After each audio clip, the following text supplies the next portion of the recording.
Good morning and happy Monday from Sweetness. Who's sweeter than I am? Happy Monday from Radically Rational and radicallyrational.com.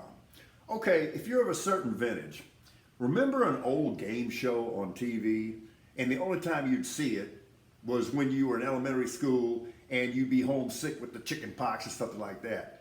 But there was this game show called You Don't Say. And their marketing line was, sometimes it's not what you say, it's what you don't say. And that was the premise for the game show. Well, because of the remarkable difference in time zones, it was great. It's already been Victory Day in Moscow, and we've already seen the proceedings, some of which were pretty familiar. There was a lot of sharp goose stepping going on. And unfortunately, those appeared to be real, actual NFL certified ICBMs being paraded through Red Square. But you know what? Other than that, it was pretty lame. Sometimes it's not what you say, it's what you don't say. And if you paid attention, Vladimir Putin, for the most part, decided to STFU. That is significant. That represents progress for sure. Okay, if the first Sunday of Sunday morning political shows is any gauge, and it is, we are in for a near civil war, the likes of which we have never seen since the actual Civil War back in 1860. And I'm talking about the battle lines being drawn in the abortion debate. Divisive? That would be an understatement.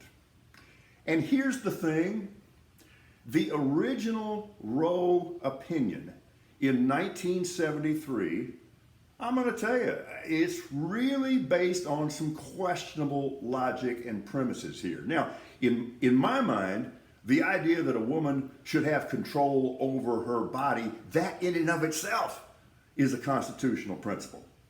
But instead, the authors of the majority opinion on Roe went off on this tangent about the right to privacy. You knew that was going to get challenged. But on the other hand, have you actually read the leaked draft by Samuel Alito? And he is basing his view on the fact that the word abortion is not specifically mentioned in the Constitution. The term end table is not specifically mentioned in the Constitution. And these are constitutional scholars? These are Supreme Court justices? That sounds like a raw, rookie, first-year law student. But it's on, and here's what we know for sure. We've long suspected this, and it swings back and forth. But the Supreme Court is a broken institution. And it's going to be hard to put Humpty Dumpty back together ever again, because now it is just blatantly a politically partisan position. Nominations are made on that basis. Confirmations are made on that basis. And it's just a political action committee with 9 people wearing robes. This does not bode well at all. Nor did this. Did you have to catch this? Because there's a lot going on this weekend. We had to tell you. We're expecting 100 million new COVID cases in the United States this fall and winter. Don't know about that.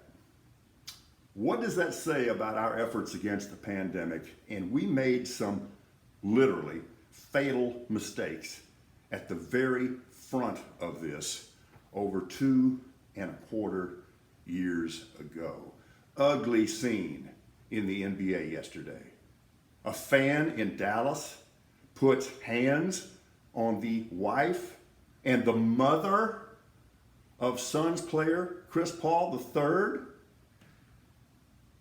No. And I actually have to applaud the sentiment that CP3 expressed in a tweet later. Let me get this straight. You fine us for talking back to fans who are abusive while you let them put their hands on our family members? followed by F that. I can absolutely agree. F that indeed. Astros finally get a day off after 17 consecutive days. They got a 7-game winning streak going. They just swept the Tigers. So I hope they get a little rest. But it's all about me, okay, as a fan. More than anything else, I hope that damn day off does not interrupt their momentum. Who could be more radically rational than I am?